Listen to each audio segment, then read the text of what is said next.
Assalamualaikum warahmatullahi wabarakatuh. Kami dari kelompok 2 akan mempresentasikan materi yang berjudul Konsep Profesi Guru.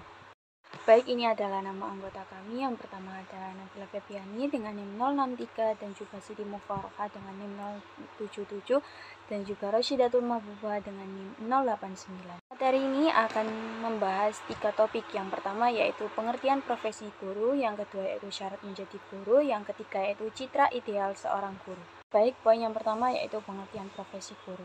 Nah, sebelumnya saya menjelaskan dulu mengenai apa itu profesi. Nah, dalam bahasa Inggris, profesi dikenal dengan profession, dan dalam bahasa Belanda dikenal sebagai profese, diambil dari bahasa Latin professio yang berarti pengakuan atau pernyataan. Nah, secara terminologi, kata profesi ini memiliki pengertian yang lebih ketat. Ada 2 ketentuan mengenai penggunaan kata profesi. Yang pertama yaitu suatu kegiatan boleh dikatakan sebagai profesi apabila kegiatan untuk mencari nafkah.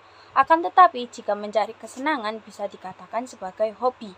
Yang kedua yaitu suatu kegiatan untuk mencari nafkah boleh dikatakan sebagai profesi bila dilakukan dengan keahlian atau dia memiliki keahlian. Nah, kegiatan itu bisa dikatakan sebagai profesi. Baik, pengertian selanjutnya yaitu pengertian dari guru. Guru adalah pendidikan profesional dengan tugas utama mendidik, mengajar, membimbing, mengarahkan, melatih, menilai, dan mengevaluasi peserta didik pada pendidikan anak usia dini jalur pendidikan formal. Maka dari itu, pengertian dari profesi guru berarti seseorang yang telah menyatakan profesinya atau pekerjaannya sebagai pendidik. Hal itu merupakan suatu kegiatan untuk mencari nafkah dengan keahlian yang ia punya dalam dunia pendidikan. Syarat menjadi guru ada 4 macam, yaitu yang pertama, merencanakan program belajar mengajar. Sebelum membuat perencanaan belajar mengajar, guru terlebih dahulu harus mengetahui arti dan tujuan perencanaan tersebut, dan juga menguasai secara teoritis dan praktis unsur-unsur yang terdapat dalam perencanaan belajar mengajar. Kemampuan merencanakan program belajar mengajar merupakan muara dari segala pengetahuan teori, keterampilan dasar, dan pemahaman yang mendalam tentang objek belajar dan situasi pembelajaran. Makna atau arti dari perencanaan atau program belajar mengajar tidak lain adalah suatu proyeksi atau perkiraan guru mengenai kegiatan yang harus dilakukan siswa selama pengajaran itu berlangsung. Dalam kegiatan tersebut secara perinci harus jelas kemana siswa akan dibawa. Jadi tujuannya harus dijelaskan. Selanjutnya, apa yang harus siswa pelajari? Nah, dari siswa pelajari itu kita harus mengetahui isi bahan pelajarannya seperti apa. Selanjutnya, bagaimana cara siswa mempelajarinya dengan menggunakan metode dan teknik pembelajaran yang akan digunakan. Yang tahap terakhir yaitu bagaimana kita mengetahui bahwa siswa telah mencapainya. Hal tersebut dapat diketahui dari nilai yang dicapai oleh siswa. Syarat yang kedua yaitu menguasai bahan pelajaran. Kemampuan menguasai bahan pelajaran sebagai bahan integral dari proses belajar mengajar. Jangan dianggap lengkap bagi profesi guru. Guru yang bertaraf profesional penuh mutlak harus menguasai bahan yang akan diajarkannya.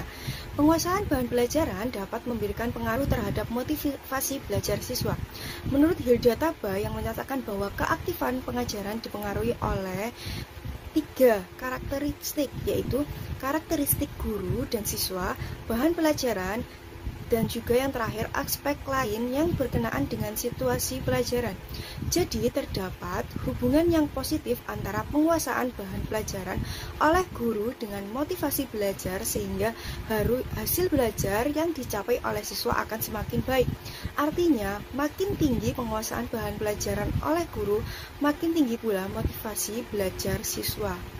Selanjutnya yaitu melaksanakan dan memimpin atau mengelola proses belajar mengajar, yang artinya melaksanakan atau mengelola proses belajar mengajar merupakan tahap pelaksanaan program yang telah dibuat.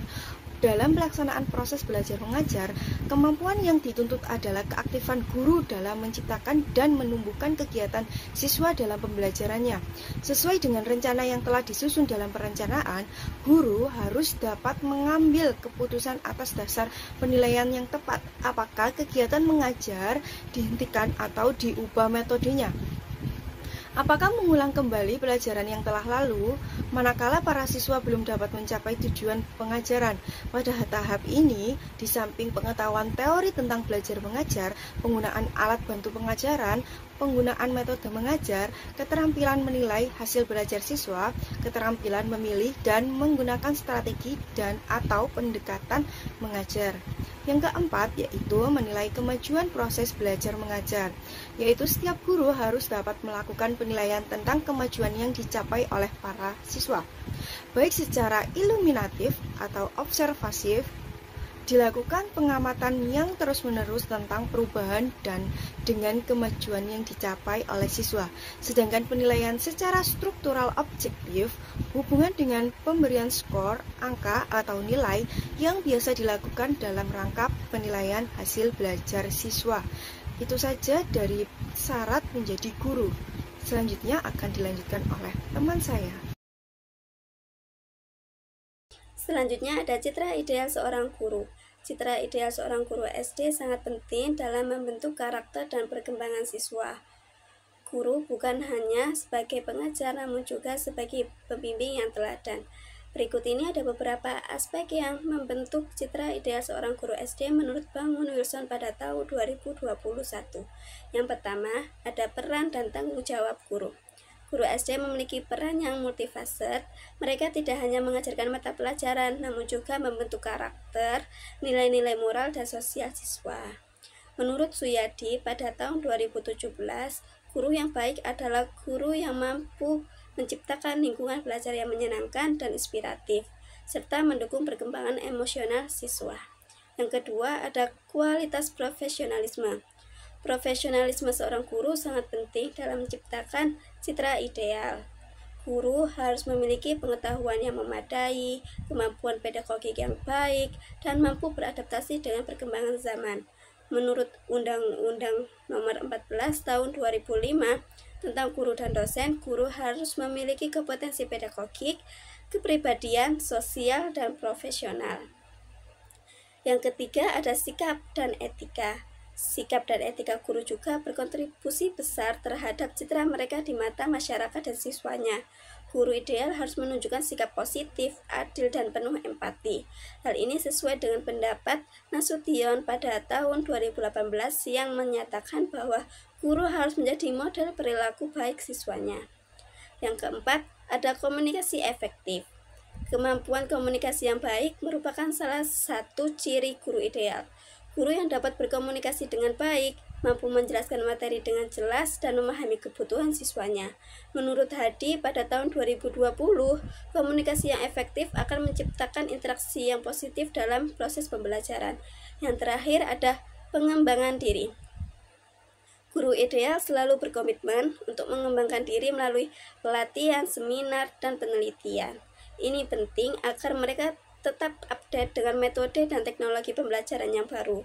Menurut Prabowo pada tahun 2021, pengembangan diri adalah salah satu kunci untuk meningkatkan kualitas pendidikan. Sekian, terima kasih. Wassalamualaikum warahmatullahi wabarakatuh.